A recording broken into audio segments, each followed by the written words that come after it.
तो दोस्तों, आज की ये कहानी एक लड़के और एक लड़की की प्यार की कहानी है, जो कि अपने प्यार के सहारे अपने खुशियों को बांटकर दुगना कर रहे हैं और अपने गम बांटकर उन्हें कम कर रहे हैं। इस कहानी में अनिरुद्ध नाम का एक लड़का है और प्रिया नाम की एक लड़की है। जो अनिरुद्ध नाम का लड़का है वो बहुत सीधा साधा है।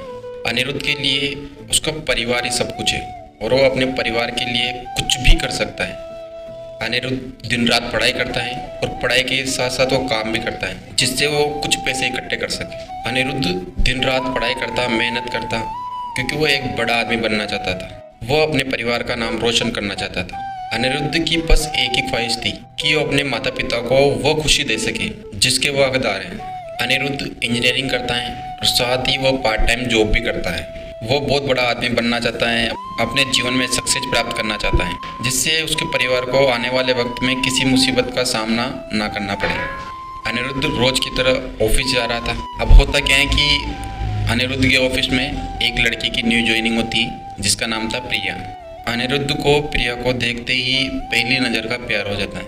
अब यहाँ पर अनिरुद्ध और प्रिया दोनों की ज़िंदगी एक जैसी है। दोनों के लिए अपना परिवार ही सब कुछ है और अनिरुद्ध की तरह प्रिया भी बहुत सीधी सादी लड़की है और प्रिया भी अपने माता पिता का हाथ बटाने के लिए पार्ट टाइम जॉब करती है। लेकिन वो बस कुछ बातों में अनिरुद्ध से थोड़ी अलग है। अनिरुद्ध अपने माता पिता का पूरा कहना मानता है, मतलब जैसे उसके माता पिता कहते हैं वो बिल्कुल वैसा ही करता है। लेकिन यहाँ पर प्रिया उससे थोड़ी सी अलग है। प्रिया अपने सपनों को पूरा करना चाहती है और जो उसका दिल करता है ना, वो वही करना चाहती है। वो कभी किसी इंसान की परवाह नहीं करती, वो दुनिया की फिक्र नहीं करती कि दुनिया वाले क्या कहेंगे।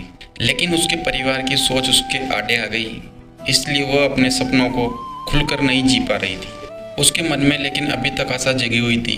उसे भगवान पर पूर्ण विश्वास था कि एक न एक दिन समय बदलेगा और उसके सपनों को भी उड़ान मिलेगी।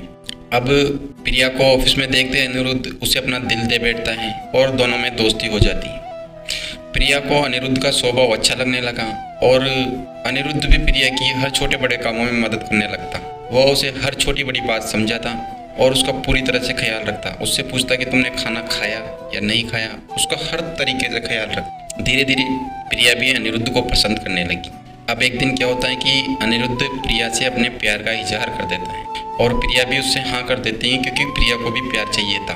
प्रिया बिल्कुल अकेली थी, उसे आज दिन तक कभी इतना प्यार नहीं मिला था, इसलिए वो उसको और उसके प्यार को एक्सेप्ट कर लेती है। फिर वो दोनों एक दूसरे से बातें करते रहते हैं, कभी फ़ोन पर मिलते रहते हैं और इस प्रकार वो अपनी यादों को समेटते रहते हैं। प्यार में लड़ाई झगड़े तो होना आम बात है, तो इनके बीच भी कभी कभार प्यार में लड़ाई झगड़े हो जाया करते थे। लेकिन इनमें इतनी समझ थी कि ये उस तकरार को बिल्कुल आसानी से सॉल्व कर लेते थे और इन्होंने हमेशा एक दूसरे को समझा और एक दूसरे का साथ दिया। प्रिया और अनिरुद्ध दोनों एक साथ कॉलेज जाया करते थे, दोनों एक साथ ऑफिस जाया करते थे और दोनों एक दूसरे का पूरी तरह से ख्याल रखते थे। अब इसी तरह अनिरुद्ध भी एक बहुत अच्छा इंजीनियर बन जाता है। प्रिया एक बहुत अच्छी राइटर थी, साथ में वो गाती भी थी, तो अनिरुद्ध उसके सपनों को पूरा करने के लिए उसका पूरी तरह साथ देता है और उसकी आवाज़ को लोगों तक पहुँचाने का काम करता है। अब इन दोनों के बीच इतना प्यार हो जाता है और इतने वक्त से साथ रह रहे थे कि अब ये दोनों एक दूसरे के बिना नहीं जी सकते थे। ये दोनों एक दूसरे की धड़कन बन चुके थे। लेकिन अब दोनों ने डिसाइड किया कि वो अपने रिश्ते के बारे में अपने घर वालों को बताएंगे। पर जब ये दोनों अपने घर पे गए, इन्होंने अपने घर वालों को इस शादी के बारे में या इनके रिश्ते के बारे में बताया, तो इनके घर वालों ने साफ इनकार कर दिया, क्योंकि इनके घर वाले पुराने ख्यालात के थे और वो कभी नहीं चाहते थे कि इनके बच्चे किसी अदर कास्ट में शादी करें। इसलिए इनके घर वालों ने कभी शादी को मंजूरी नहीं दी। अब इनके घर वालों ने क्या, इनका फ़ोन पे बात करना भी बंद करवा दिया। अब ये दोनों एक दूसरे के बिना रह नहीं पा रहे थे और दोनों एक दूसरे से मिलने के लिए तड़प रहे थे। अब अनिरुद्ध, जिसके लिए उसका परिवार सब कुछ था, वो अपने परिवार के लिए कुछ भी कर सकता था, तो उसकी खुशी के लिए उसने प्रिया को भूलने का फैसला लिया। लेकिन यहाँ पर प्रिया को अपने प्यार और भगवान पर पूरा भरोसा था। उसे लगता था कि उसका प्यार उसे एक न एक दिन जरूर मिलेगा और वह एक न एक दिन अनिरुद्ध के साथ जरूर होगी। लेकिन उसने हिम्मत नहीं हारी। वह अनिरुद्ध को पाने के लिए हर असंभव प्रयास करती रही। वह दिन रात भगवान से प्रार्थना करती रहती। अब यहाँ पर प्रिया अपने माता पिता से कहती है कि उसने ज़िंदगी में कोई बात नहीं टाली, लेकिन वो अपनी ज़िंदगी का फैसला खुद करना चाहती है। वो खुद जानती थी कि उसकी खुशहाल जिंदगी अनिरुद्ध के साथ है, ना कि उसके बिना।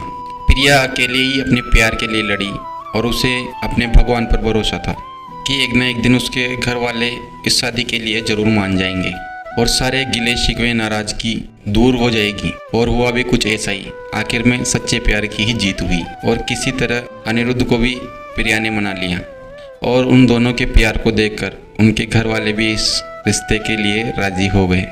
दोनों अलग कास्ट के होने के बावजूद भी उनके परिवार वालों ने उनकी शादी कर दी। उन्होंने ये नहीं सोचा कि जमाना क्या कहेगा, लोग क्या कहेंगे, क्योंकि लोगों का काम तो है कहना। उन्होंने बिना किसी की परवाह करे उन दोनों की शादी कर दी।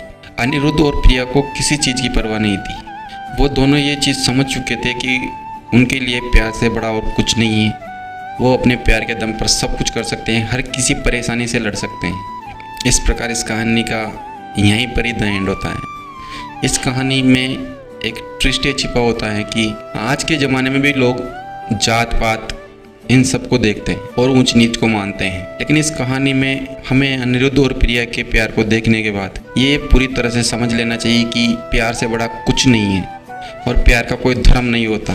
बस प्यार एक इमोशन है जिसके ऊपर आप पूरी ज़िंदगी गुजार सकते हो। अगर आपको ये कहानी अच्छी लगी हो तो इसे अपने दोस्तों के साथ शेयर करें, वीडियो को लाइक करें। धन्यवाद।